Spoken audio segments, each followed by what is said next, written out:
Hello student, welcome back to my YouTube channel DG sir chemistry classes. हम लोग chemistry class 12th में first paper का एक बहुत अच्छा टॉपिक, बहुत अच्छा चैप्टर जिसका नाम है केमिकल काइनेटिक्स लेकर हाजिर हुए हैं, जो आज आप पढ़ेंगे। स्टार्टिंग एक ऑर्गेनिक आपने पढ़ा क्लास 12th का, एक फिजिकल का चैप्टर देखते हैं हम लोग केमिकल काइनेटिक्स। केमिकल काइनेटिक्स कैसे पढ़ा, नाम देखिए। Chemical means chemical, kinetics means motion, movement. Chemical का मूवमेंट केमिकल काइनेटिक्स है। फिलहाल अगर आपको डिफाइन करना हो कि केमिकल काइनेटिक्स की डिफिनेशन क्या होगी, the branch of chemistry which deal rate of reaction and mechanism of reaction known as chemical kinetics. अगर हमको लिखना हुआ डिफिनीशन तो लिख सकते हैं the branch of chemistry which deal rate of reaction and mechanism of reaction। ये definition है आपका केमिकल काइनेटिक्स का। यानी हिंदी में बोलें तो रेट, रिएक्शन का जो रेट होता है, रिएक्शन का जो दर होता है, उसका निर्धारण करते हैं, यानी डिटर्मिनेशन करते हैं। मैकेनिज्म ऑफ रिएक्शन आप पढ़ चुके हैं 11th में, उसका डिटर्मिनेशन करते हैं। तो इससे केमिकल काइनेटिक्स को पढ़ने से पहले तो रिएक्शन के बारे में हम लोग थोड़ा सा डिटेल में जानते हैं कि रिएक्शन कितने टाइप का हैं। इस चैप्टर में किस रिएक्शन को पढ़ना है। रिएक्शन 3 टाइप का होता है एक होता है आपका स्लो रिएक्शन, एक होता है फास्ट, वेरी फास्ट भी कुछ लोग कहते हैं, एक होता है वेरी स्लो। तो slow, very fast, fast kinetics के अंतर्गत स्लो रिएक्शन, इसका दूसरा नाम मॉडरेट रिएक्शन भी है, का स्टडी करते हैं। अब इस एग्जाम्पल लेते हैं। फास्ट रिएक्शन जो होता है, इसका स्टडी नहीं कर पाते हैं क्योंकि जितनी आयनिक रिएक्शन आती है वो सब फास्ट की कैटेगरी में आती है। जैसे AgNO3 plus KCl KNO3 AgCl। तो देखिए, ये रिएक्शन प्रेसिपिटेट आउट हो रहा है, ये रिएक्शन तुरंत हो जाती है, इसलिए आयनिक रिएक्शन इस कैटेगरी में आएगी। और भी दूसरी रिएक्शन देखिए, जैसे NaOH HCl NaCl and H2O। ये सारी, यानी कहीं भी आप आयनिक रिएक्शन देख लीजिए, जो आयनिक रिएक्शन मतलब आयन, जैसे Na+OH minus Ab plus minus बिन के हो गया, या कहीं प्रेसिपिटेशन हो रहा है, ये भी ऐसे रिएक्शन बहुत फास्ट होते हैं। इतना फास्ट कि 10⁻⁶ टू 10⁻⁴ सेकेंड में ये रिएक्शन, कभी कभी टाइम पूछ लेता है कि कितने समय टाइम इंटरवल पर ये रिएक्शन कंप्लीट होती है। तो आपको याद रखना है, इस टाइम इंटरवल पर रिएक्शन आराम से ख़त्म हो जाती है। तो इतना फास्ट होगा कि आप पलक झपकाएंगे, रिएक्शन कंप्लीट। तो क्या इसका स्टडी हम कर सकते हैं? इम्पॉसिबल, ऐसे रिएक्शन का स्टडी हम नहीं कर सकते। फिर आ गया वेरी स्लो रिएक्शन।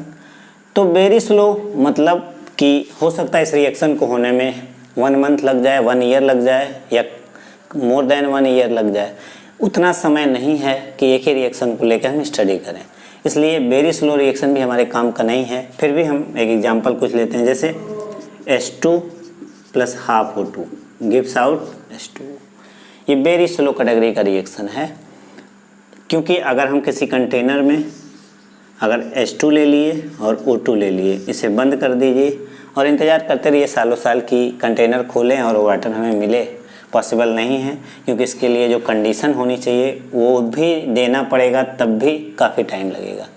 तो इसलिए रिएक्शन नॉर्मल कंडीशन पे इतना स्लो होती, हो सकता है 100-200 सालों में ये रिएक्शन हो जाए, 100 ईयर के पार हो जाए तो रिएक्शन हो भी जाए कभी। तो ये पॉसिबल नहीं है कि इतना समय हम वेट करें इस रिएक्शन के लिए। आप कहेंगे चलिए ये रिएक्शन तो पॉसिबल नहीं है, कोई ऐसा बताइए जो पॉसिबल हो। रस्टिंग ऑफ आयरन,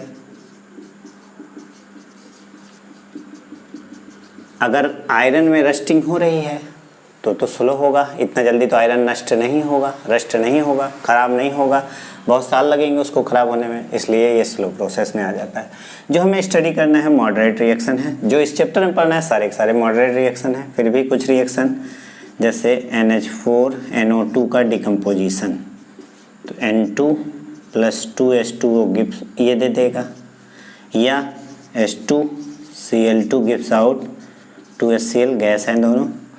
ये सारे हमको स्टडी क्या करना है, स्लो। अगर क्वेश्चन आपसे पूछा जाता है काइनेटिक्स में किस टाइप के रिएक्शन स्टडी करते हैं, तो क्या बोलेंगे, स्लो रिएक्शन या मॉडरेट रिएक्शन। ये आपका एक क्वेश्चन कंप्लीट करेगा। चलिए इसी के साथ साथ हम लोग कुछ और चीज़ देखते हैं।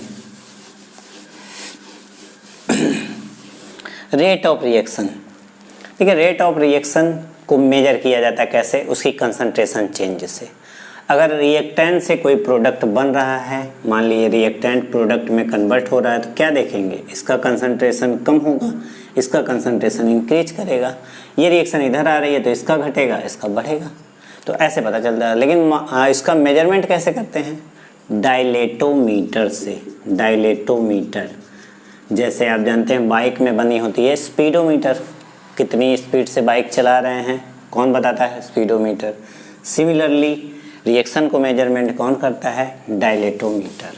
चलिए अब हम लोग रेट ऑफ रिएक्शन का मेजरमेंट करते हैं कि है क्या रेट ऑफ रिएक्शन। बहुत important topic, rate of reaction.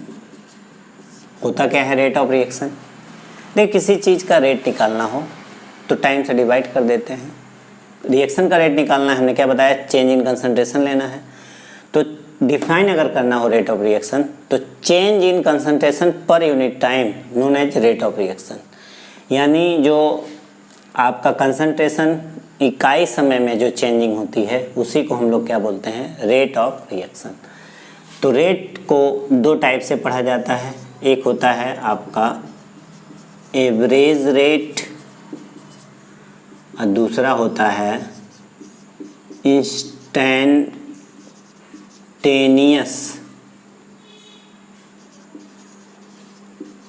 Rate. एक होता है एवरेज रेट, एक एवरेज रेट क्या है, जो अभी डिफाइन किए, change in concentration per unit time, normal average rate ही निकालते हैं अगर आपसे कुछ नहीं कहा जा रहा है। और इंस्टेंटेनियस रेट इंस्टेंटेनियस टाइम पे निकाला जाता है, पर्टिकुलर टाइम पे निकाला जाता है, टाइम इंटरवल। क्या डिफरेंस है वो भी देख लेते हैं। चलिए पहले रेट ऑफ रिएक्शन देखते हैं। एवरेज रेट, सपोज करिए ये रिएक्टेंट है और रिएक्टेंट किसी रिएक्शन में कंसंट्रेशन लगातार कम होगा, ये चेंज इन कंसंट्रेशन है, ये आपका कंसंट्रेशन चेंज है, सपोज करिए कंसंट्रेशन है, इधर टाइम है। तो मान लिए हम यहाँ पे कोई कंसंट्रेशन था x1, वो कंसंट्रेशन पहुँचा x2 पर, टाइम भी भी इंक्रीज करता जाएगा, ये t1 है, ये t2 है। तो बताइए अगर हमें रेट निकालना है तो कैसे निकालेंगे, final concentration minus initial. Final क्या है x2, इनिशियल क्या है x1, फाइनल टाइम क्या है t2, इनिशियल टाइम क्या है t1। लेकिन यहाँ पे प्रॉब्लम क्या है, डेल्टा x तो हमें मिल गया और डेल्टा t भी मिल गया, टाइम तो इंक्रीज हो रहा है, कोई प्रॉब्लम नहीं, t2 ग्रेटर होगा, t1 से घटा भी लेंगे। लेकिन रेट में प्रॉब्लम क्या है कि ये ग्राफ क्या शो कर रहा है, ऊपर कंसंट्रेशन ज़्यादा, नीचे कंसंट्रेशन कम। तो फाइनल कंसंट्रेशन हमेशा इनिशियल से कम हो रहा है, तो इस वजह से फाइनल में से जब इनिशियल घटाएंगे तो रेट निगेटिव आ जाएगा, और रेट को निगेटिव नहीं रखना है, इसलिए हम अपने मन से रेट निकालते समय हम लोग क्या करेंगे, निगेटिव साइन लगा देंगे, किसमें, रिएक्टेंट में। इसलिए ऑलवेज इसमें हम नेगेटिव साइन लगाते हैं। या दूसरे टर्म पे आपको समझने में आसानी होगी कि रिएक्टेंट चूँकि ऑलवेज कम होता है इसलिए रेट भी ऑलवेज डिक्रीज होता है, इसलिए उसको माइनस साइन लगाते हैं। तो चलिए प्रोडक्ट के बारे में देख लेते हैं। ये है प्रोडक्ट आपका, और ये टाइम, ये कंसंट्रेशन। तो इसका देखेंगे जब आप x1, ये है आपका x2, ये टाइम हो गया, सॉरी ये आपका यहाँ पर चेंज हुआ कंसंट्रेशन, x1 x2 ये टाइम है, t1 t2। तो रेट अगर लिखना है तो क्या है, x2 minus x1 t2 minus क्या t1। या रेट आप लिखना चाहें, यहाँ माइनस साइन नहीं लगेगा, delta x by delta t। Minus sign product में क्यों नहीं लगेगा, क्योंकि कंसंट्रेशन तो फाइनल वाले का ज़्यादा है ही है, तो रेट हमेशा आपका वही मिल रहा है, निगेटिव तो मिल नहीं रहा है। यहाँ रेट निगेटिव हो रहा था इसलिए हमने माइनस साइन लगा के उसको पॉजिटिव किया। तो इस तरह से हम लोग किसी भी रेट को, चाहे एवरेज रेट हो चाहे इंस्टेंटेनियस। अब इंस्टेंटेनियस में फ़र्क क्या है, एवरेज में क्या फ़र्क है, क्या हमें ज़रूरत पड़ी इंस्टेंटेनियस की। एवरेज रेट एक लंबे टाइम इंटरवल को शो करता है, जैसे यहाँ से यहाँ तक, लेकिन ये जो चेंजिंग आई यहाँ से यहाँ तक जो इंटरवल आई, क्या ये यहाँ तक भी वही है चेंजिंग, नहीं, वो चेंज होता जा रहा है। इसका मतलब जो एवरेज रेट है वो करेक्ट निकालना पॉसिबल नहीं है, थ्रू आउट सेम होना चाहिए, पर यहाँ सेम नहीं आ रहा, इसलिए हमने इंस्टेंटेनियस रेट निकाला। इंस्टेंटेनियस रेट का मतलब होता है किसी पर्टिकुलर टाइम पर रेट निकालना। अगर आप बहुत छोटा सा टाइम इंटरवल ले लीजिए, जैसे यहाँ कंसंट्रेशन लिया, यहाँ टाइम लिया, अब ये ग्राफ है, बस छोटा सा चेंजिंग चाहे जहाँ पर, तो उतने छोटा में टाइम भी छोटा होगा, कंसंट्रेशन भी छोटा होगा, और थ्रू आउट रिएक्शन सेम होगा। इसलिए इंस्टेंटेनियस लेते हैं, चाहे जहाँ लेंगे वो सेम आएगा, कांस्टेंट आएगा, इसलिए मोर करेक्ट होगा कि आप इंस्टेंटेनियस लिखिए। तो दोनों में अगर लिखना हो तो डिफरेंस क्या है, अब देखिए डिफरेंस क्या है। जैसे मान लीजिए हमें रेट लिखना है किसी रिएक्शन के लिए, सपोज करिए ए से बी कोई प्रोडक्ट बना, अगर आपको एवरेज रेट लिखना है तो कैसे लिखेंगे, एवरेज रेट लिखेंगे, ए का कंसंट्रेशन कम हो रहा है, अगर रिएक्शन के बारे में आपसे पूछा जाए तो आप कहेंगे ए का कंसंट्रेशन डिक्रीज हो रहा है, बी का कंसंट्रेशन बढ़ रहा है, तो घटने को हम नेगेटिव साइन लगा दिए, कंसंट्रेशन को स्क्वायर ब्रैकेट से लगा दिए और dt लगा दिए, प्लस प्रोडक्ट का कंसंट्रेशन चूँकि बढ़ता है इसलिए dB बाई dt लगा दिए। अब इस कंसंट्रेशन को d से अगर हम इस तरह का चेंजिंग लिख रहे हैं d के जगह पे डेल्टा लगा के, तो इसका मतलब ये है कि आपने एवरेज रेट को डिफाइन किया है। लेकिन अगर यही लिखना हो इंस्टेंटेनियस रेट,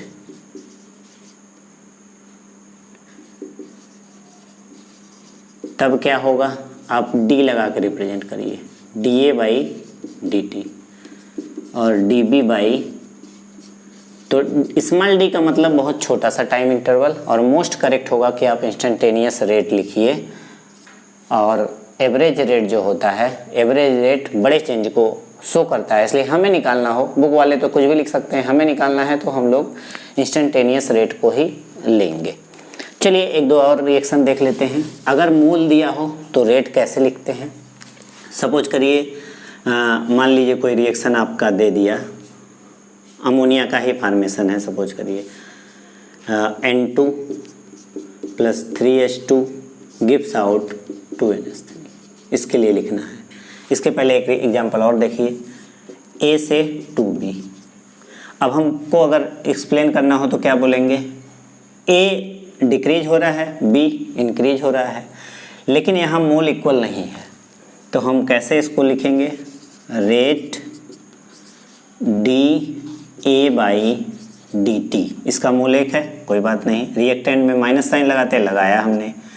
अब मोल जब दिया हो तो आप उतना बटे कर लीजिए, जैसे 2 मोल है तो 1/2, मतलब 1 से उसको डिवाइड कर दीजिए, जितना मोल है उसको 1 से डिवाइड कर लीजिए, और dB बाई dt, यहाँ माइनस साइन लगेगा नहीं। या टर्म में लिखना हो तो लिखेंगे अगर हम ये सब नहीं लिखना चाह रहे हैं तो क्या लिखेंगे, तो माइनस साइन भी नहीं लगाना चाह रहे हैं तो सेंटेंस में क्या लिखेंगे, rate of disappearance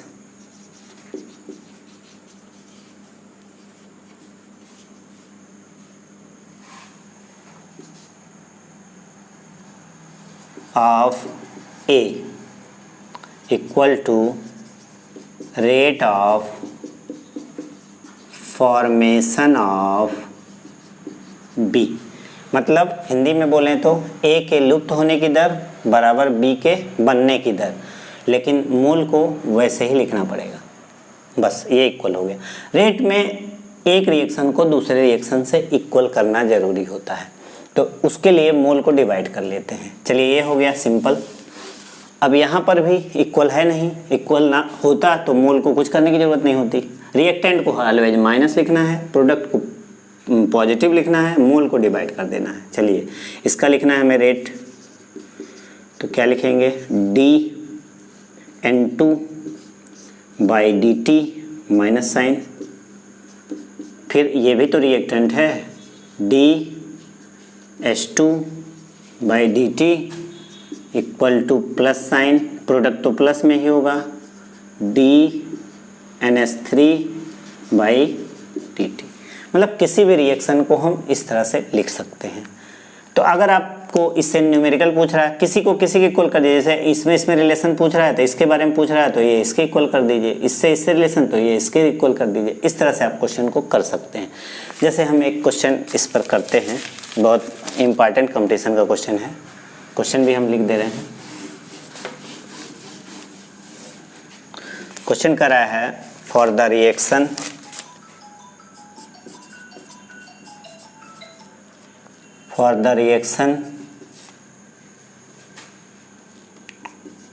N2 plus 3H2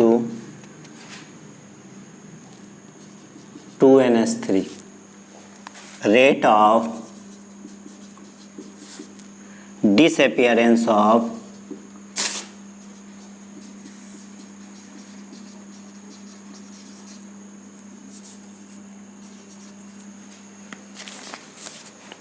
hydrogen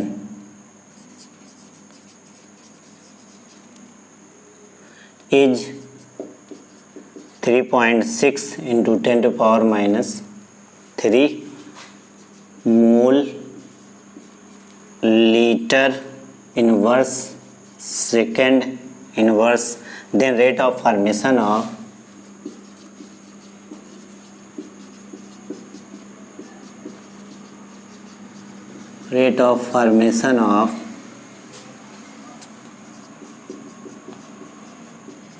NS3 will be। तो फॉर द रिएक्शन मतलब रिएक्शन दिया है, rate of disappearance of hydrogen का दिया है, मतलब हाइड्रोजन की लुप्त होने की दर दी है, इतना मोल पर लीटर पर सेकंड यूनिट होती है, then rate of formation of NS3। तो पहले हम लोग रेट इक्वेशन लिखेंगे। क्या था, जैसे रिएक्शन हमारा ये है 2NS3, तो अगर हमें रेट लिखना है तो क्या लिखेंगे, dN2/dt माइनस साइन, माइनस लिख दिए, या सेंटेंस में लिखना हो तो rate of disappearance of nitrogen, फिर इक्वल टू 1/3 dS2/dt 1/2 dNS3/dt, ये प्लस साइन हो जाएगा। अब हमें क्या पूछा उसी में रिलेशन कर दीजिए। Rate of disappearance of hydrogen बोल रहा है, यानी इसके बारे में बोल रहा है, और rate of formation of ammonia पूछ रहा है, तो हम अमोनिया का इन दोनों का रिलेशन ले लेंगे। अब इन दोनों का रिलेशन देख लीजिए, डिसअपीयरेंस लिखें चाहे माइनस साइन लगाएं, तो कितना दिया है, तो हम इसको अमोनिया हमें चाहिए, इन दोनों को इक्वेट कर दीजिए, 2 को इधर लाइए तो माइनस साइन है ही है, 2/3 dS2/dt इक्वल टू dNS3/dt, तो -2/3 dS2, S2 का वैल्यू कितना हो जाएगा 3.6 × 10⁻³ इसका आंसर कितना आया 2.4 10⁻³ ये जो माइनस साइन है ये डिसअपीयरेंस को बताता है, इसलिए आंसर आपका माइनस में लगाने की ज़रूरत नहीं है अगर आप डिसअपीयरेंस बता रहे हैं। तो इसलिए 2.4 10⁻³ thank you for watching my video. ये आपका एक न्यूमेरिकल हमने लगा के बताया, अगर फिर भी प्रॉब्लम हो तो और न्यूमेरिकल आपको करवा देंगे।